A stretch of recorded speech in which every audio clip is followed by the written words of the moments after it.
project and program management. I'm extremely excited to be here because this is one of my favorite subjects, business analysis along with risk management.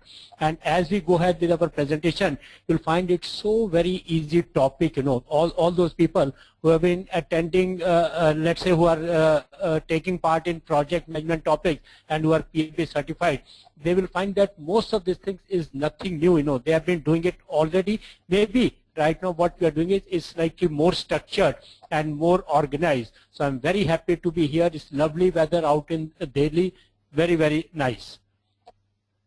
Let me start with a presentation, brief introduction of myself. I think we have skipped a few slides. Let me go back.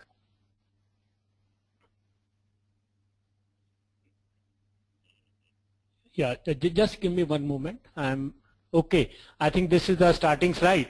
My name is Ramesh Gupta once again, and in terms of certification, as you can see in the top line, I'm project management professional, and then I hold another 3 certifications from PMI, that is risk management, RMP, ACP Agile certification, and business analyst. Now I must frankly admit that the last 2 certifications, Agile and Business Analyst, I've acquired very, very recently actually. These business analysts is just about to start, or you can say just has started. There's a pilot program which has taken place. I'll be covering all those details. My aim of this seminar, one of the aims of my seminar is to help you ensure that you also get into this particular field. It's so very easy. I'm going to explain each and every step that you can take in order to become PBA certified from PMI. Okay, something about me in terms of education. I did my BTech from IIT Kanpur. That was 67 to 72. Those days engineering used to be 5 years, and during the course of my career, I could do MTech, MBA, foreign trade from Symbiosis, and a lot of other courses. Some of them I have not even mentioned. My first job after graduation from IIT Kanpur in 1972 was to join Indian Air Force, where I continued for 25 long years, finally taking my premature retirement in 1998. Now, during my stay with Indian Air Force, most of the time I was working on, I was on deputation to Defense Research and Development Organization, DRDO, where I had the opportunity to work on various kinds of projects, small projects, big projects, including, distinction of working on Prithvi missile. I was one of the project managers for Prithvi missile, reporting directly to our ex-president, Dr. APJ Abdul Kalam, when he was in charge of this particular project. So took my retirement in 98 as wing commander, and for a couple of years I was working in one of the engineering colleges in Pune as head of the mechanical and production engineering department before I shifted to USA. I was working as a training manager in San Francisco in a software company, and my job was to place the software consultants onto projects all over United States. Came back from there after about 2.5 years, and in Pune I joined this thing, Invensys. Invensys software division. Invensys that time was a Fortune 500 company. They wanted to go for CMMI level 5 certification. I had one more company, Nihland Technologies in Pune. They also wanted to go for CMMI level 5 certification. So we obtained CMMI level 5 for Nihland Technologies. For some time I was working as controller of examination with Symbiosis Pune. That was Symbiosis Center for Distance Learning, As far as project management is concerned, I've been conducting project management trainings all over the world for many organizations like JP Morgan Chase, Citibank, Volvo, Schneider Electric, Invensys. Some of the names I mentioned on the screen. PMP, CAPM certification trainings, I have conducted so many of such trainings. And risk management, like I mentioned, it has been my favorite subject. So for a company like Volvo, Schneider Electric, Invensys, Bharat Heavy Electricals, Power Grid, FICCI, I've been conducting risk management training. Besides these trainings, I've conducted trainings in the field of how to manage troubled projects, how to manage multiple projects, advanced risk management, conflict management, and some of the trainings I mentioned, Okay, now besides my professional career, I'm greatly interested in music and reading books on motivation and inspiration. Not only reading books, in fact, I'm a corporate trainer in the field of motivation and inspiration. You name any book, on motivation, inspiration, chances are very high that I might have read that particular book, I'm based in New Delhi, India. Towards then, what I'm going to do is, I'm going to share my email ID and my mobile number with you, so that in case you require any further clarification, not only about today's session, but in any way, if I can help you to advance your career, I'll be most happy to do that.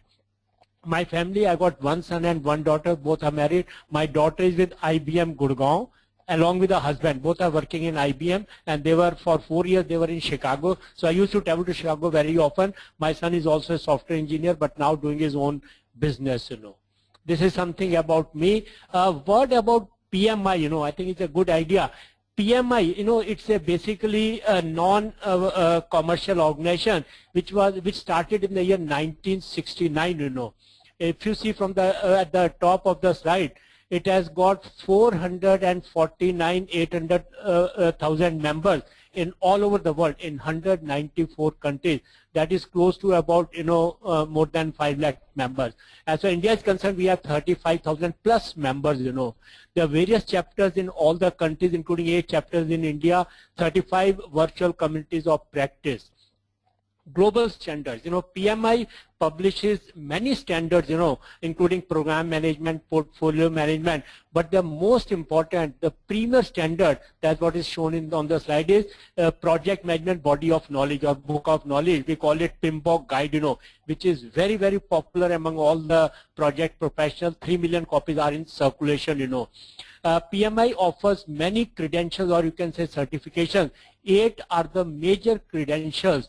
And in terms of number of members who have obtained these credentials globally, it is 664,000. As far as India is concerned, we have 30,000 plus credential holders or certification holders in India. What are the various certifications of credentials PMI offers? So this slide shows you 7 such standards of certifications. PMP, CAPM, PGMP, that is program management.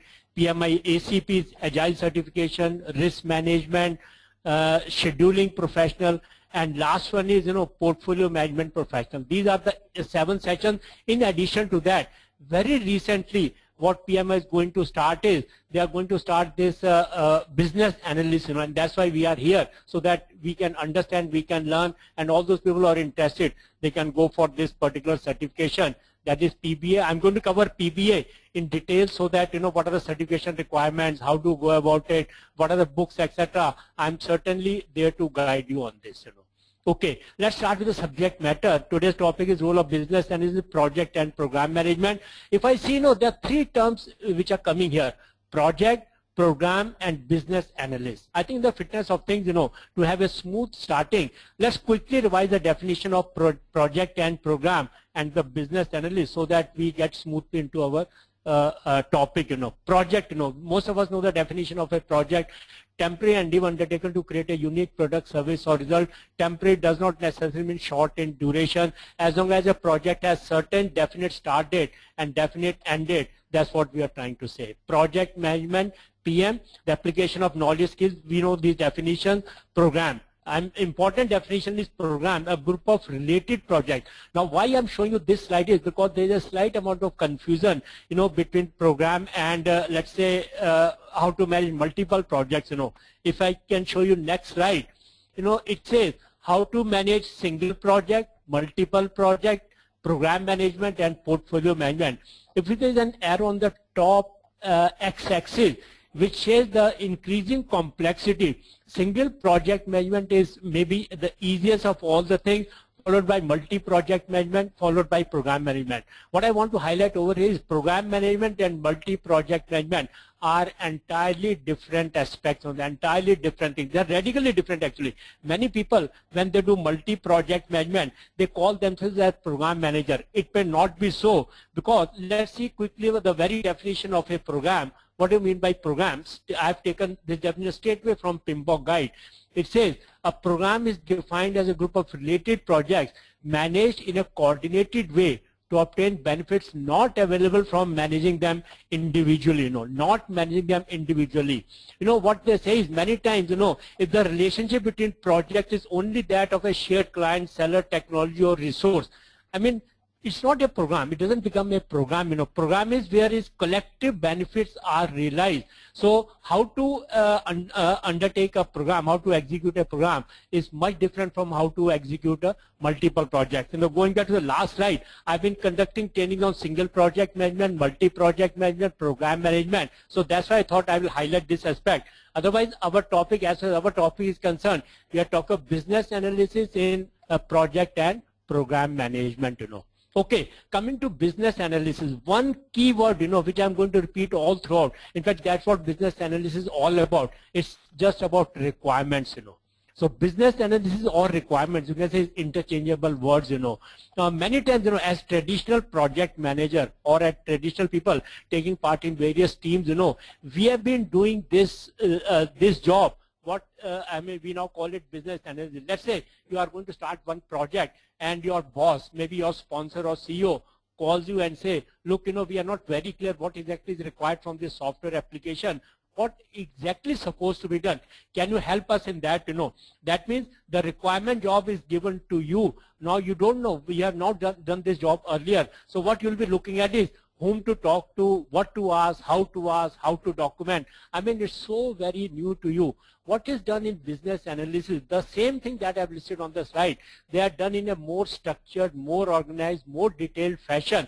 Otherwise, most of us have some sort of experience in doing this business analysis work, as we'll be covering in our slides, Okay, what's the difference between a project manager and a business analyst? That's what this slide is saying. I put in absolutely detail so that you can read it, you can understand it. As far as project manager is concerned, project manager is doing, all the 5 process groups, initiating, planning, execution, monitoring and controlling and closure of a project. His basic job is just one, how to deliver the project within the allocated time and as per the required budget, on time and on budget, following all the processes, as we know all the knowledge areas as shown on the next slide. I'll come back to previous slide also. If you see, as far as this chart is concerned, most of us are very familiar, taken directly from PMBOK guide.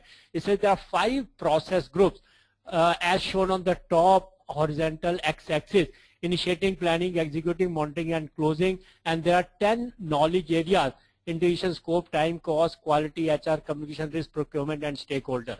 And in between what you see in the cells are the 47 processes. So as a project manager executes all these 47 processes in order to ensure that is able to deliver the project in terms of the 6 project constraints that we already know: time, cost, risk, quality, resources, etc., etc. So that is the job of a project manager.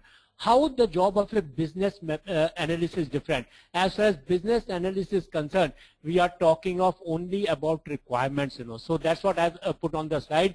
Business analysts are, mainly concerned with the end project requirements and demands of the project stakeholders. Actually, if you look at that requirement, whose requirements are we talking of? We are talking of the requirements of stakeholders. We know the definition of stakeholders. Stakeholders are positive stakeholders. Stakeholders are negative stakeholders.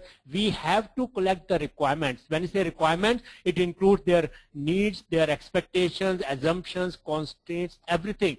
Now, this is the job of business analysts, So business analysts' primary responsibilities are to communicate, to interact with stakeholders, whether they are positive stakeholders or they are negative stakeholders, in gathering the requirements. Once we have once we have collected the requirement, then we have to sort of analyze them and put them in such a form and hand over to the project team so that they start working on these requirements, so that we are able to give a solution which satisfies the customers, meet the needs of the customers. So for this slide very clearly says requirements collection is the job of the business analyst, and once the requirements have been collected, analyzed and put in black and white, they are to be handed over to project manager. In the case of many small projects, these jobs tend to mingle with each other, we normally may not call a person as a business analyst, but he's doing the job of a business analyst as it is, So we are part of the project team, but doing the job of a business analyst, that is collecting the requirement, and after collecting the requirement, we give it to the project manager. I've got very interesting experience, when I returned from USA, I was working with Invensys Software Division in Pune, we had a very interesting project we got from Whirlpool of USA. Not Whirlpool of India, Whirlpool of USA. They gave us this particular project, and they had already worked out the requirements, It was such a comprehensive, such a beautiful document, So once we started working on the project, anything that a project team can expect, it was mentioned over there, So in very detail, very nicely. So what I'm trying to hint at is, in some organization, in the case of a large complicated project, requirements can itself be a project in itself, So we work on the requirement, that's one project, and you can say part 2 of the project is given to the project manager to execute those particular requirements with the help of project management team and project team members. Project manager versus business analyst, Once again, this slide is trying to sum up. On the left-hand side is the project manager. So project managers are responsible for delivering the solution to a problem. But what exactly is the problem? Problem is from the point of view of stakeholders. Problem is their requirement, their needs, their expectations. And once again, we cannot afford to neglect any stakeholder, whether they are positive stakeholder or they are negative stakeholders. Because negative stakeholders, if we neglect them, if we omit their requirement, down the line we are going to face some trouble. So it's very important as a project manager, as a business analyst, we properly record and execute the requirements of all the kinds of stakeholders. This slide I'll come back to later on. Project manager versus business analyst. Again, trying to clarify. It says that in small project it's very common that the project manager and business analyst job is done by the same person, So what's the difference between, in case they are different, what is an effective project manager and an effective business analyst? If we can have that, that's the best particular solution, best particular situation, So assuming that the team is capable, the project will strike the balance between requirement gathering and project progress. When a project manager and business analyst are both present on the project team, then their jobs are absolutely divided. As far as the project manager is concerned, he can focus his efforts on how to deliver the project as per the agreed upon time, cost, schedule, resources, risk, quality, etc. And as far as business analyst is concerned, he along with his team going to spend all his time, energy, and effort in ensuring that they collect the accurate and correct and feasible requirement. You are going to see both these things are critical elements of a successful project, requirement and the execution of those particular requirements. So defining the business analyst role, is I put few points, but if you see the last one which I put in red color, I hope you are able to see color on your monitors. As a business analyst, your work is all about requirements. Whose requirements? Once again, your requirements with the stakeholders, external stakeholders, internal stakeholders, customers, end users. Basically, what you're trying to do is you have to collect the requirement, or the term that we use many times is elicit requirement. We elicit the requirement, analyze the requirement, verify the requirement, validate the requirement, and then document the requirements in as easy and comprehensive manner, so that it becomes very, very easy for the project team, project manager and his team to go about in trying to do their job in executing the project, Once again, again and again it's coming, requirement planning is your job. First you have to plan how to collect the requirements. The business analyst is responsible for determining what's needed by the customer, what's needed by the stakeholder, their problem, their requirement, their needs, their expectations, their constraints, all are going to help, So the effectiveness at properly gathering the requirements, So if you do your job efficiently, if you do your job effectively, I'm telling you it's going to greatly help the project manager and his team to ensure that they are able to do their job in a perfect fashion, So the business analyst should work with the project manager. If you look at it, project manager has got various team members in his team, So you can say business analyst is one such let's say department or one such type of work, the way you have quality assurance people, the way you have testing people, the way you have database administration. So business analyst is a part of the complete project team, all have to work together. So business analyst, project success. How does business analyst relate to project success? Very important slide.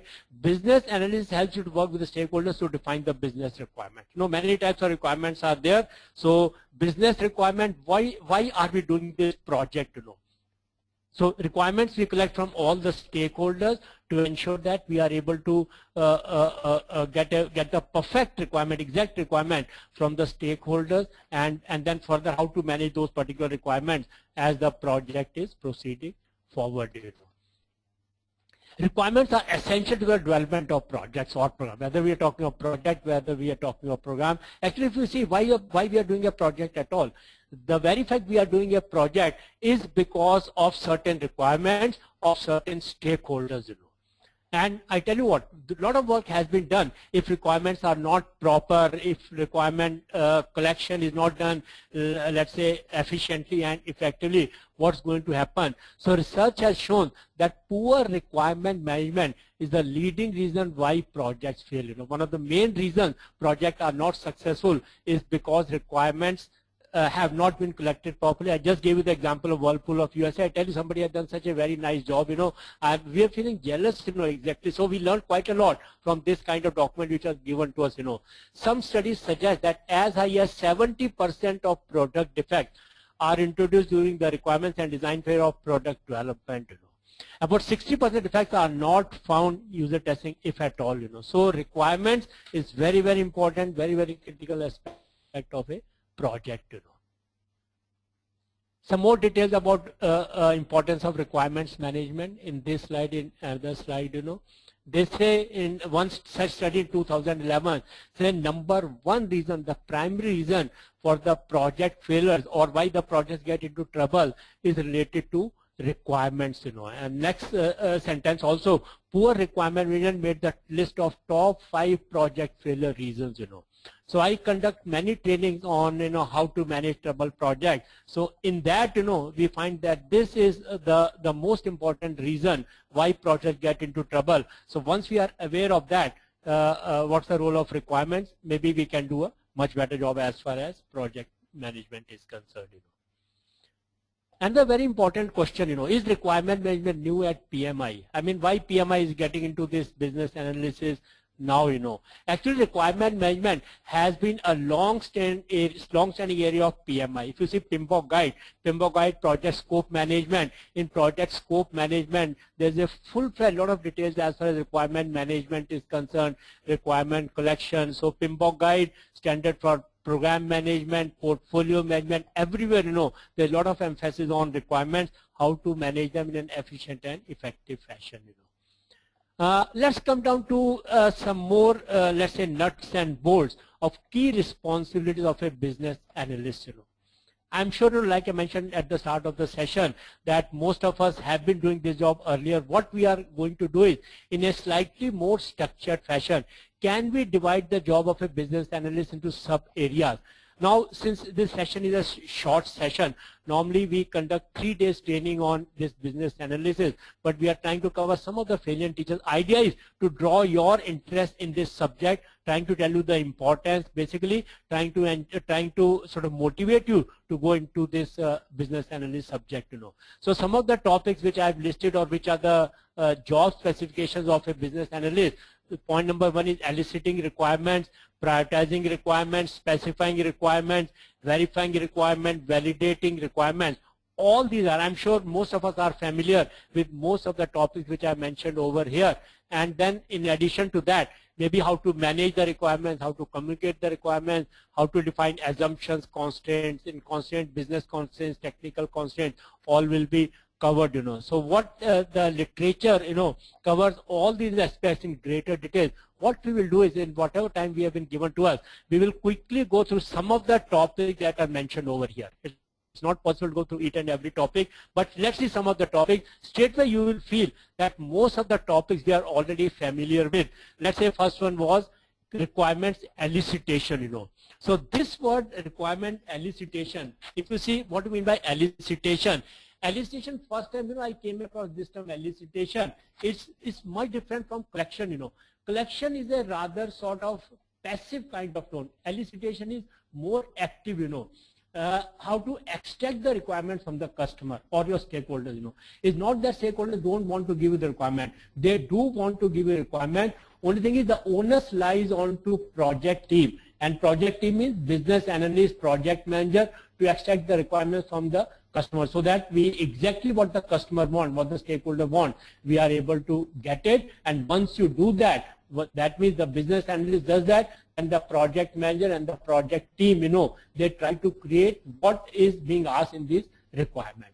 So again, requirements are of the stakeholders. So as a first step, what you got to do is you got to identify stakeholders. Of course, I am not going to cover this identify stakeholders here. What I am going to do is very quickly, very briefly, I am going to touch upon the topic of what are the various tools and techniques available to us to collect the requirements or to elicit the requirements as shown in this particular slide. I think most of us are familiar with these tools and techniques. Document analysis, interviews, focus group, there are about a lot of tools and techniques I mentioned over here. Document analysis. What is document analysis? So whatever the various documents are available with us, going through those particular documents can help us, maybe project contract is there or maybe some, business case has already been made, So that itself can be a very good starting point to know the requirements of the customer, end user, etc. Interviews, talking to all these people one by one, interviews can be set up. Focus groups, So instead of talking to people one by one, we can talk them in groups, So once you talk in groups, synergy is there, one person speaking on something, other person can pick up from there, It's something like brainstorming kind of session, of course, which I have listed separately also. Facilitated workshop. In facilitated workshop, difference between facilitated workshop and focus group, we have cross-functional stakeholders. Instead of people from the same team, we have people from different departments or different, lines of execution. So that all come together, synergy becomes even much more, Some of the tools and techniques in facility workshop are voice of customer, quality function deployment, and joint application design or development. These are some of the tools and techniques available with us. Questionnaires and surveys are another very good tool and technique how to very quickly elicit the requirement when there's a large audience. Observation, just observing somebody doing some job either in a passive fashion or in an active fashion can also help a good trained business analyst trying to collect the requirement. Prototype, very useful, models of working models, So best is to create a prototype, show it to the customer end user, and then, in discussion with them, we can find out what exactly are they going. Delphi technique, very, very important technique, Delphi technique. Delphi technique helps us in, collecting the requirements in an anonymous fashion. Why anonymous? So that there's no bias,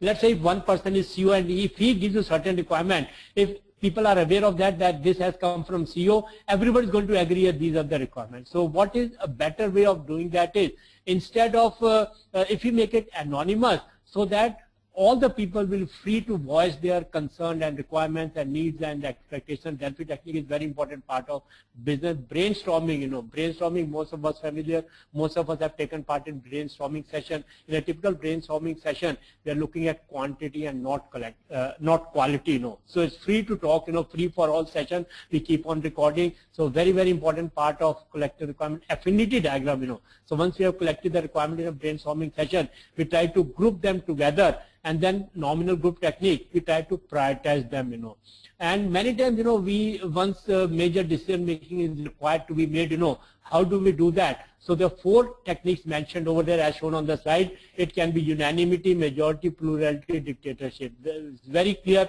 Unanimity is when everybody is agreeing that these are the requirements. If everybody is not agreeing, then we go for majority, which is more than 51% or more than 50%. Plurality, suppose there is no unanimity, suppose there is no majority. So what we are looking at is, what is the biggest group, So biggest group, let's say after 20, then we go for the biggest group is 8, so we go for the 8 people are agreeing, so these are the requirements. Dictatorship, So many times, some people use their position, authority, power, So we have to follow that. Benchmarking is a very, very important technique how to collect the requirement. We benchmark, best of the best. We say if that particular, let's say, repetitive kind of thing, if that job was done in, let's say, 80 days, let's do in less than 80 days. So that becomes my requirement that I have to execute this project in less than 80. Benchmarking is another very important technique. Another important job pertaining to a business analyst is requirement prioritization. Of course, all the requirements will not be of equal priority. Some are more important, some are less important. So requirement prioritization is very, very important job. We have various tools and techniques I've listed on the slide: Moscow, time boxing, budgeting, risk analysis, analysis, and voting. Moscow analysis is so very important and so very interesting. Maybe some of you have come across this particular technique. Moscow, we have M, S, C, and W. All the words which are, all the letters, alphabet, which are shown in capitals, M stands for must have, S is should, C is could, and W is won't. Must, should, could, and won't. So must have, these are the requirements absolutely essential, without which the project will not deem to be a success. Should, should is, yes, it is of course very important, not as important as must, but if you can do it in a roundabout way, they are required to be given, C, could is nice to have kind of thing, So if you can give these requirements also in my project, the stakeholder is going to be happy, And W is won't, That means as far as these requirements are concerned, this we don't want in this particular project. Maybe in the next phase or next version we can have that. So must, should, could, won't, very important technique, Moscow analysis, Another technique, many times many organization employs time boxing and budgeting. So once you get into the proper business analyst subject, all these tools and techniques are described in greater detail, in a more structured, in a more formal fashion, and they tell us in detail how to start using this thing. Time boxing is, so I mean various, all in and all out, various techniques are mentioned over there. Risk analysis, many times, depending on how much risk is there in executing certain requirement. Let's say some requirement is there which is very risky to maybe implement that particular requirement. So as a project team, collectively we can take a call in consultation with stakeholders. Should we do it or should we not do it?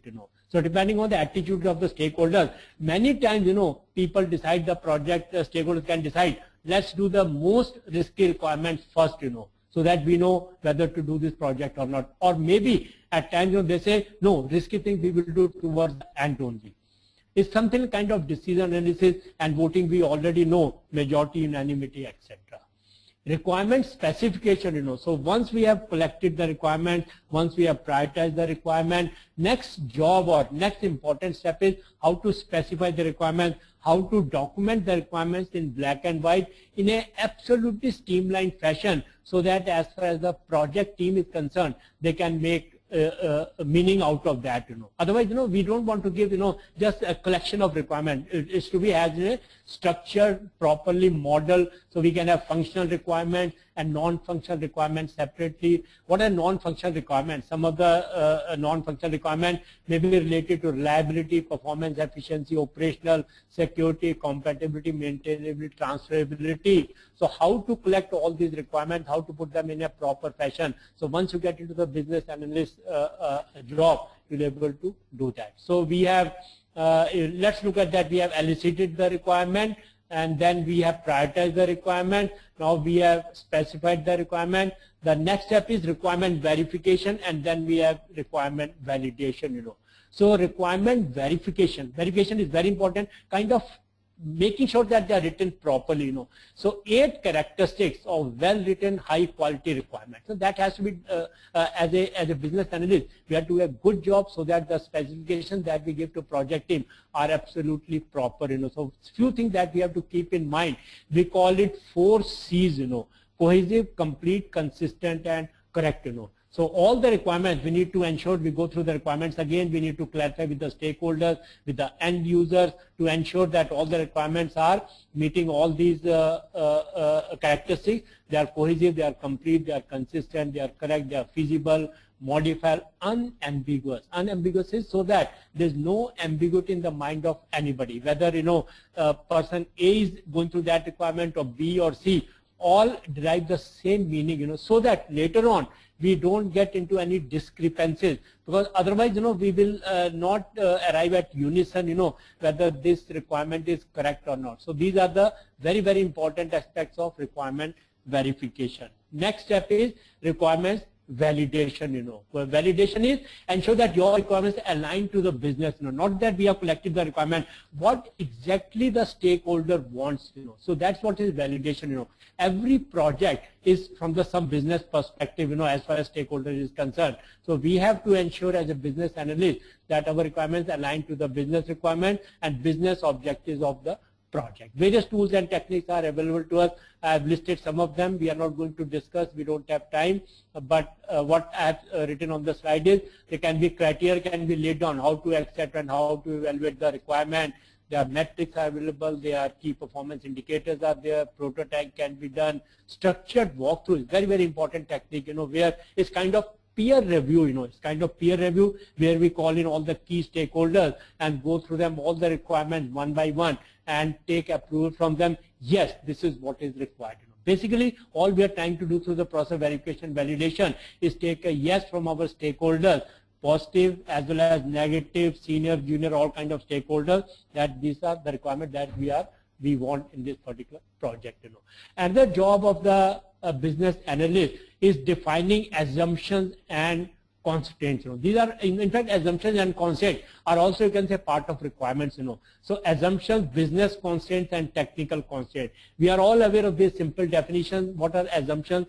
Assumptions are the factors. Assumptions are the factors which we believe are true, real, or certain. They are not confirmed, but we understand that they are true, real, or certain. And if assumptions are wrong, it can become a risk as far as project is. These are normal definition of assumption. What I'm trying to say is, what I'm trying to highlight is the responsibility of the business analyst, while we are trying to collect the requirement, to ensure that all the assumptions made while we are trying to elicit the requirement of the stakeholder, they're also listed in black and white along with the requirement. Business constraint. There are two things. One is business constraint and one is technical constraint. What's the difference? Business constraints are the constraints from the point of view of delivery. The time is there, the cost is there, the quality is there, the risk. They are all business constraints. As far as technical constraints are concerned, technical constraints will cover what are the let's say language we are going to use, or what is the hardware we are going to use, what is the software we are going to use, So as a business analyst, when we are trying to elicit the requirement, we are trying to verify, validate the requirement, it's very important that along with that we list what are the assumptions, we list what are the constraints, business constraints, and list what are the technical constraints. All these are some of the part of. Now I think very important part of our discussion is going to be business analyst certification requirement. I think many of us will be interested in going forward in this business analyst certification. Not only I'm going to know the importance of this certification, I'm also going to tell you what are the key steps or important requirements that you must meet in case you want to go for this business analysis certification from PMI. Let's say, the starting point, PMI-PBA. It says the first round of certification, the pilot program was held very, very recently. In fact, I was the first participant from the whole world, to get certified as far as PBA is concerned. I mean, I along with 180 participants from all over the world, many who appeared from 38 different countries. 180 is the number are the people who got their PBA certification. Why we are going for this? Why there's so much crave for that?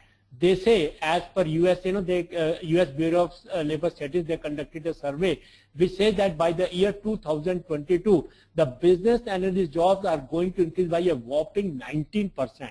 I tell you what, 19% is a very, very big, huge number, So 19%, that means all these people. And since PMI is starting this for the first time, PMI-PBA, after the pilot program is over, the results were announced only about 3 weeks back or so. Now for the newcomers, like say many of us who would like to go for this certification, is I think has started or yet going to start, So the early people, the early entrants in any particular field, they are the biggest risk, but then they are the biggest gainers also.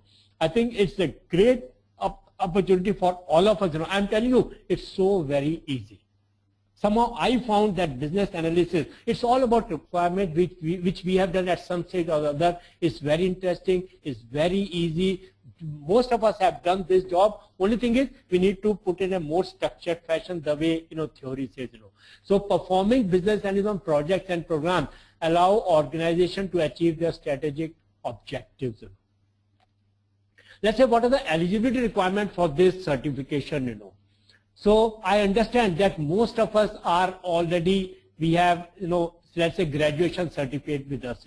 So in case we have graduation certificate, on the right hand side it says what are the requirements. Requirements is 3 years, that is 4,500 hours within past 8 consecutive years. So that's the kind of a business analysis experience we need to have. That is 4,500 hours in the last 8 consecutive years. If we can show that, I tell you what, it's not very difficult. In 1 year, I think we have about 1,600 hours. 3 years time, we get 4,800 hours. So we are able to meet this requirement, and the time period given to us is 8 years. So for 8 years, I think very easy. Another thing is a project experience. I'm just reading from the slide, 2,000 hours working on project team within past 8 consecutive years. Another thing which is not there, which is not shown in this particular slide, I have not shown it. What they say is, in case people have already are holding PMP certification or let's say program management certification, they don't have to show this 2,000 hours separately. If you are PMP, I understand some of us already have this PMP credential. So once you have PMP credential or PMP certification from PMI, all you are required to do is 3 years or 4,500 hours of project business analyst experience. And then of course, we have to attend a theoretical class of where you get 35 hours or 35 PDs. Many organizations are there which offer this particular class. And the great advantage is that, once you have PMP certified, like in my case, I got PMP certification. What I found was that all the remaining certification like business analyst, risk management, agile certification, they are more or less come out from PMP only. It makes a lot of sense, all those people who are PMP or first to acquire PMP certification in case you don't have, and then we can go for all this, and it becomes so very easy. I'm telling you, it's a challenge, it's a risk that we have to take. In the last 6 months, I acquired 3 certifications from PMI.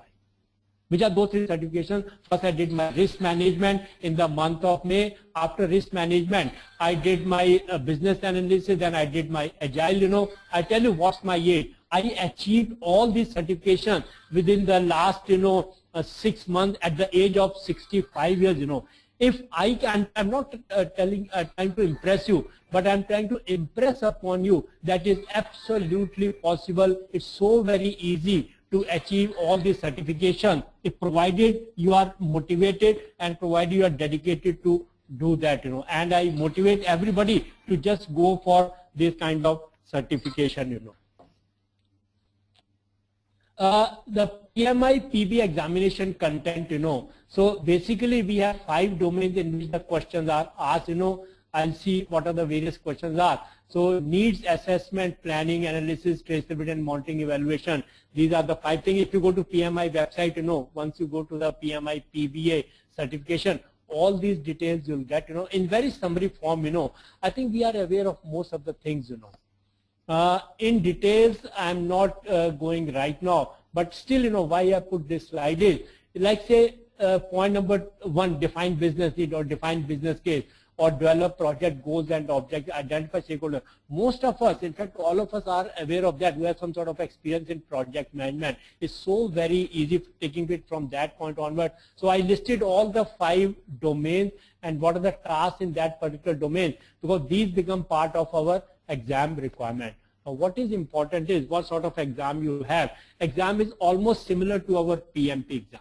Our PMP exam, we had 200 multiple choice questions, all A, B, C, D, only one choice is correct. Exactly like that, 25 questions are the sort of pre-test questions or prototype kind of questions, which are not used for our evaluation. So what the software does it, once you have answered these 200 questions, all with 4 choices A, B, C, D. So at the end of 4 hours, 4 hours is the time given to us. So once this 4 hours duration is over, after that, the software, what the software does it, they segregate these 25 questions. They are pre-marked questions which software knows, I do not know. As a participant in the exam, I have no idea. So maybe I need to do,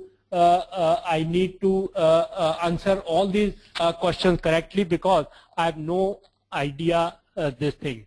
Okay, as a fee is required concerned, if you are a PMI member, you are required to pay only $405 US, and if you are non-member, you are required to pay $555 US.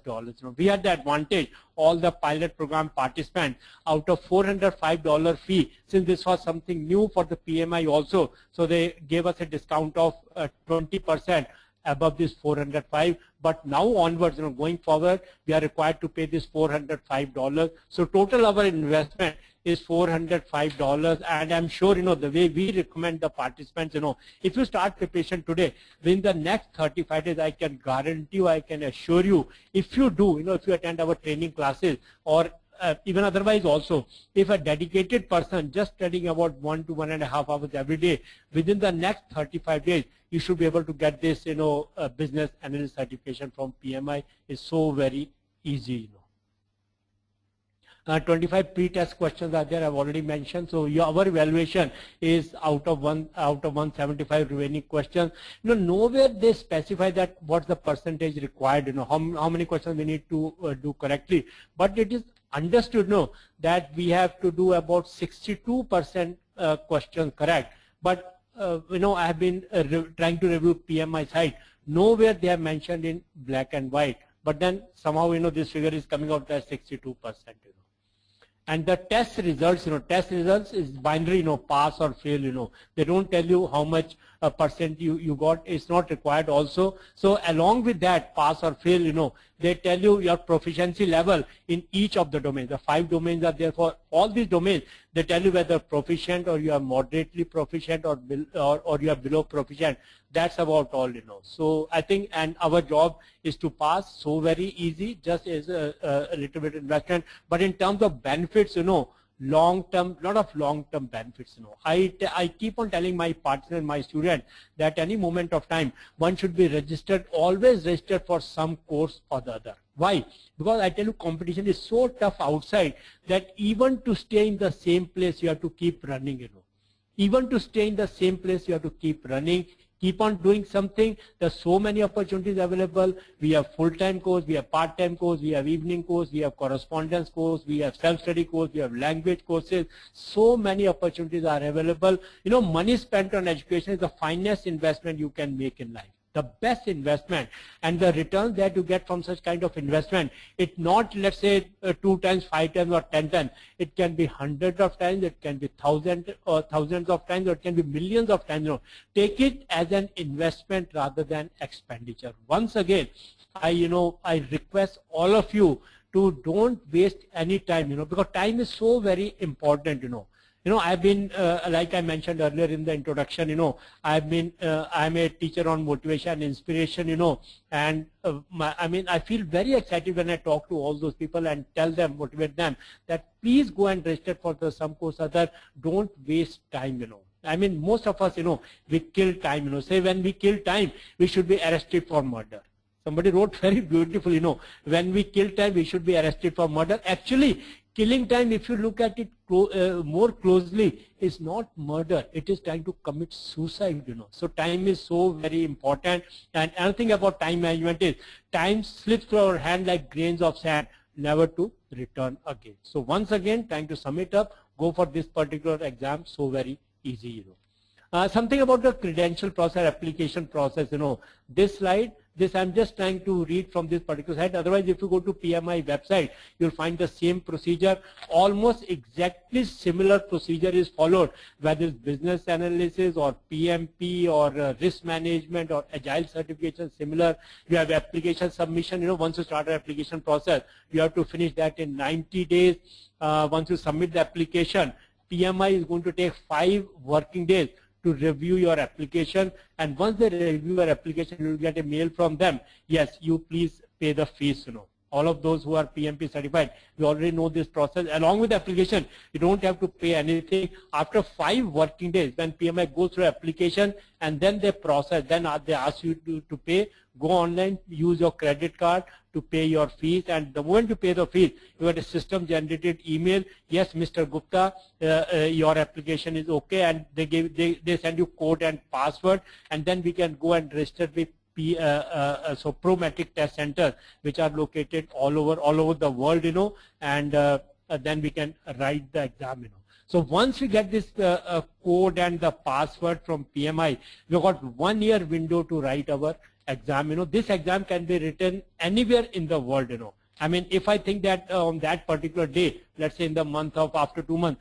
I'm going to be in, let's say, Australia, so I can choose that particular center and I can write within the same fee, $405 or whatever it is. I can write my exam anywhere in the world. But once I picked up a center and if I need to change it, then they have got their own rules. I think you need to pay some fee of $70 in case you are required to change. I don't think, which is again similar to PMP, that this certification is not a lifetime certificate. This is only valid for a 3-year period. After 3 years, you got to renew it. And once again, I request all of you to visit the PMI website to get all these final details.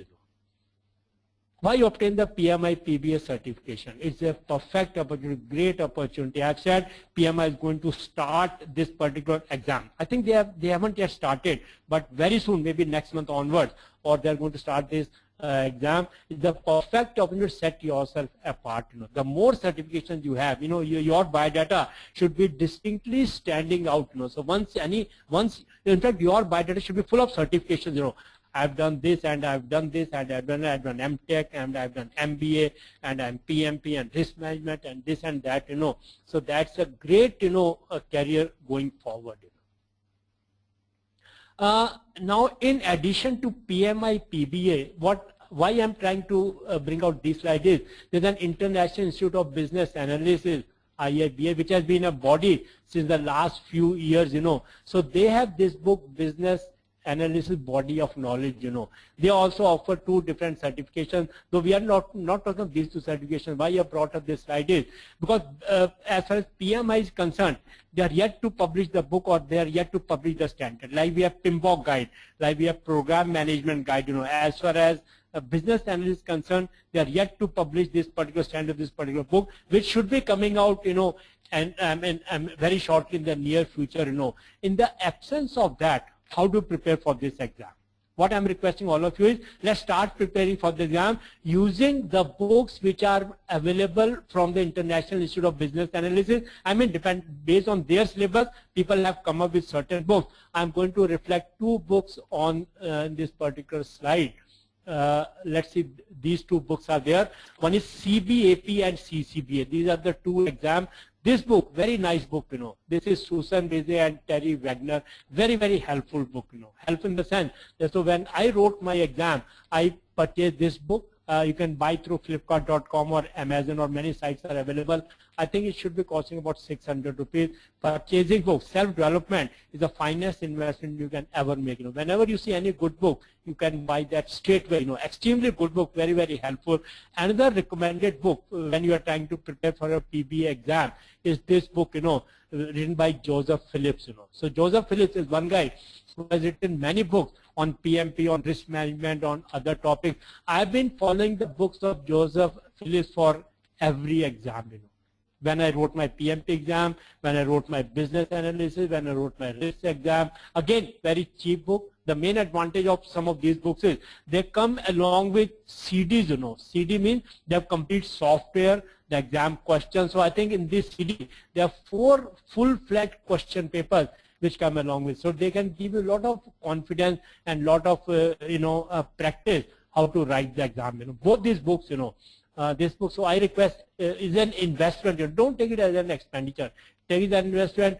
Buy these books. You are going to be professional project managers, professional, business analysts. Buy these books. They are going to be very, very helpful in your career, So before I go to questions and answers, once again, let me run through some previous slides and see what are the important takeaways from the thing that we have learned, Okay, why this particular slide, I just skipped through this slide. The way PMBOK guide or PMP exam, we have input, tools and techniques and output. Remember that? We used to call them ITTO, input, tools and techniques and output.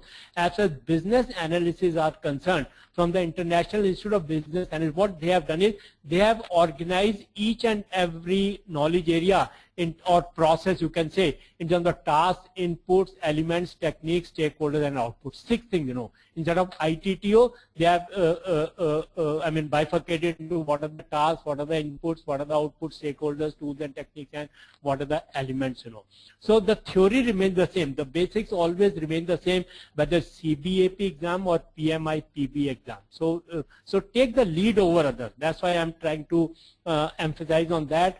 Buy these books, start studying that, slow and steady, So as and when PMI opens this particular PMI-PBA exam, you already taken lead, So along with that, you need to do one particular course that you'll get 35 PDs, If you do that, that means as far as you are concerned, in case you already have 4,500 hours of business analyst experience, you are fully qualified to write your exam, It's an investment, very important, Let's see some other important point. Business analyst knowledge area as per BABOK guide. I'm sure, when PMI also comes up with the standard, we are going to see something like that. Basics don't change, fundamentals don't change, whether we are talking of PMI or we are talking of International Institute of Business Analysts, So business and planning and monitoring, elicitation, requirement management, communication, enterprise requirement analysis, solution assessment and validation. Names may change, terminology may change, but the essence of the exam always remains the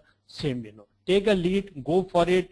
Risk, it's not exactly risk, it is trying to invest in yourself. Once again, self-investment is the finest, is the best investment you can make in life. Go for it, I tell you what, they say कि जो आदमी गलती नहीं करता वो सबसे बड़ी गलती करता है. जो आदमी गलती नहीं करता तो सबसे बड़ी गलती करता है. Take risk, take it as a challenge, why don't we go for many of these things is because of, we are not very sure about whether I will be able to pass or not. I tell you what, success and failures always go together. They are two sides of the same coin. They are business partners, Never fear, failure, I tell you, the CEO of Amazon, Jeff Bezos, if I'm correctly remembering the name, he says, I will not, I'm not scared of failure, I won't regret if I fail in life, but one thing I'd certainly regret if I, fail to dare and dream and try. Always aim for the moon. They say always aim for the moon. So even if you fail, you are going to land up amongst the stars. Keep on doing something at any moment of time. Even when the end comes for you, the life should find you, climbing a new mountain rather than sliding down. Competition is so tough outside. Here's a wonderful opportunity for all of us. One course which is starting new by PMI. PMI courses are recognized all over the world, and I think it makes a lot of sense if we go for these PMI courses. Application process, you do that, invest, and I don't see any reason. And any help that you may need from me, I'm always there. I think in one of the slides, let me pull out that slide, I have given my mobile number as well as my mail ID. You can make a note of that. You can contact me, write a mail to me. I travel all over the world, so many times my mobile is switched off.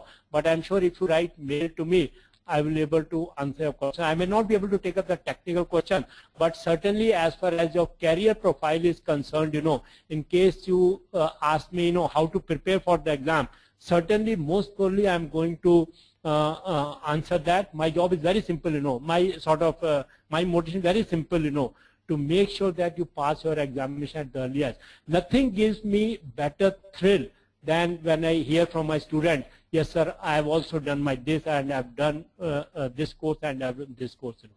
In fact, most of the organizations, wherever I go, I make it compulsory for people who are working under me to register for some course or the other. I don't care, whether you come to office or not, but within the next 3, 4, 5 days or 1 week maximum, I want you to register for some course. Do MBA, MTech, correspondence course, language course, learn Spanish, learn German, this and that, all things.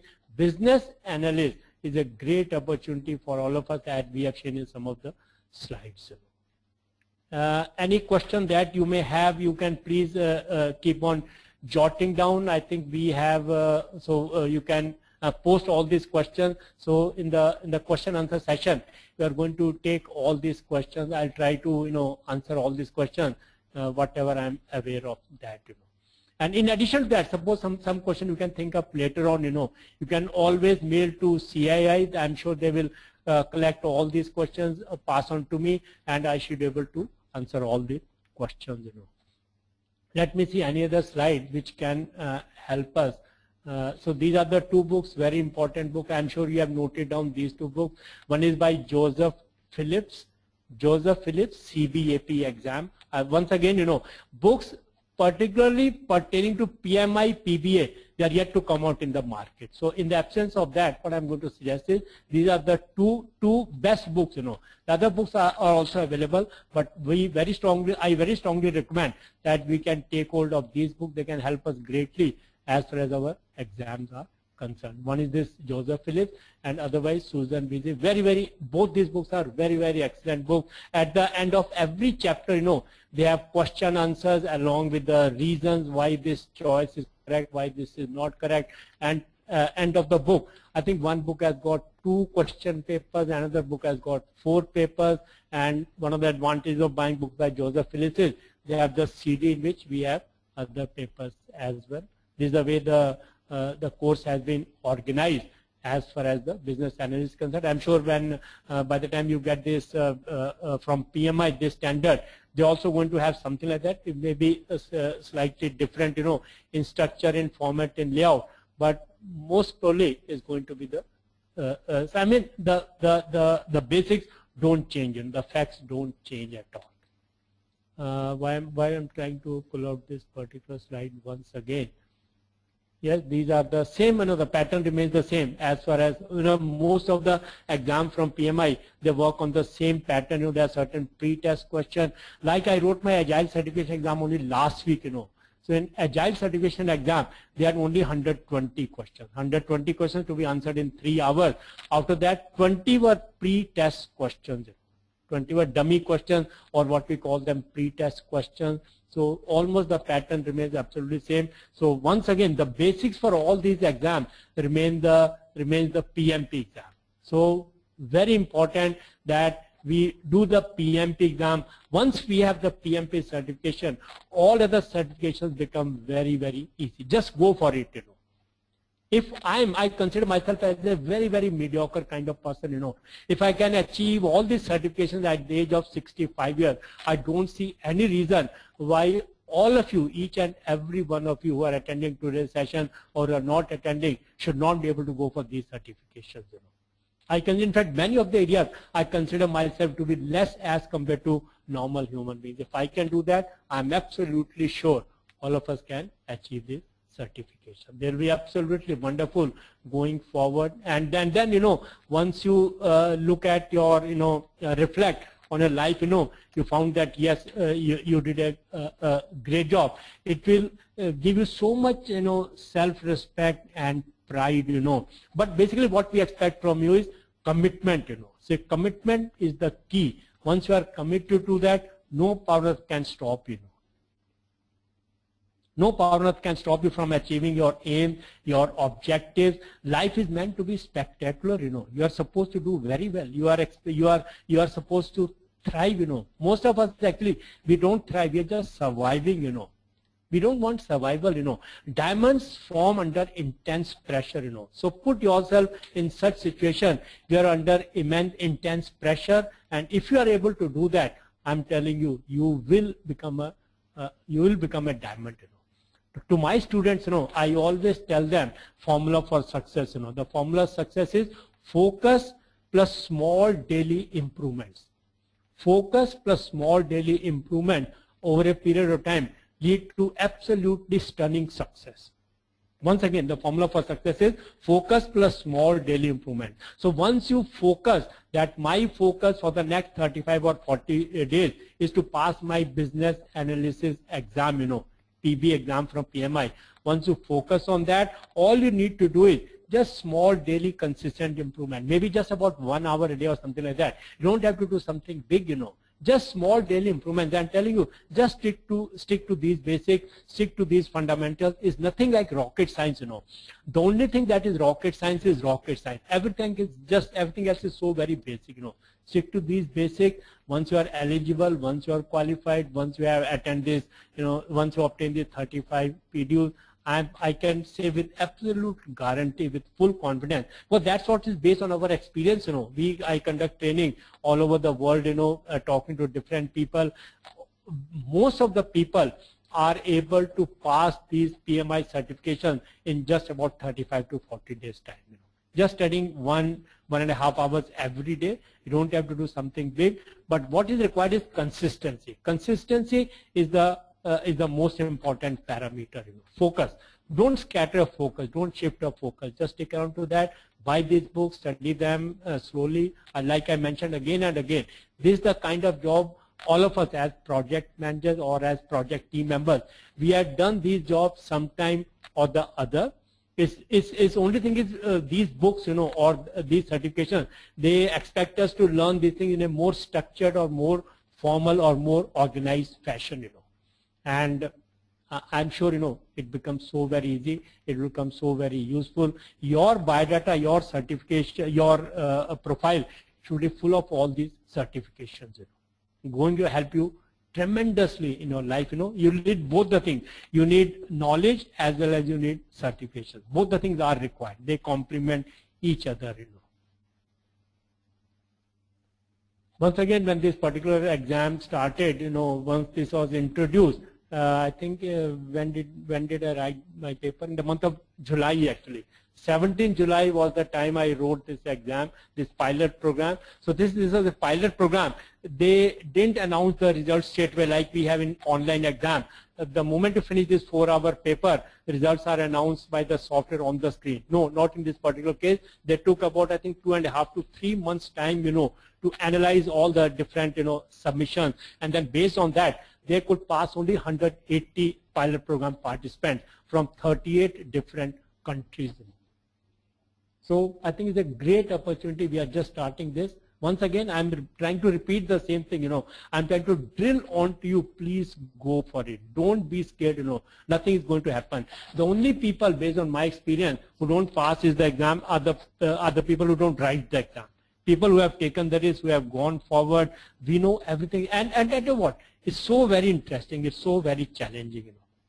From my perspective, what I have found is, besides of course PMP I have been conducting training classes for the last so many years, you know, risk management and this business analyst, I found that these two topics are very, very interesting, very important and very, very challenging. And there's a great demand for these two kind of training courses, risk management as well as business analysis, you know. This slide clearly shows that the number of business analysis jobs in US, you know, they conducted this study, is going to increase 19%. Or 19% is a huge number, you know.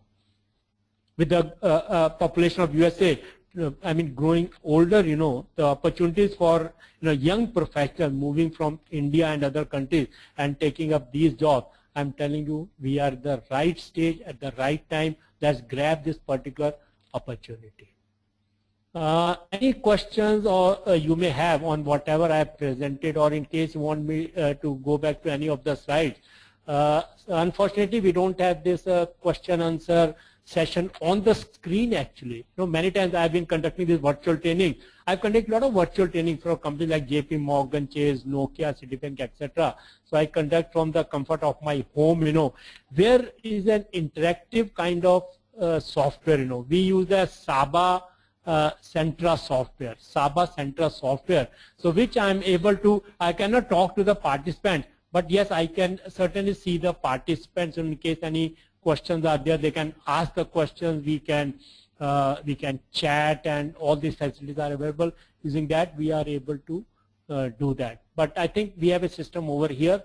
Very soon, you know, all the questions that we have been writing down, or maybe you have once again. Please write down all your questions, send it through this message board, and then I'll try to answer those questions in case I'm aware of those particular questions.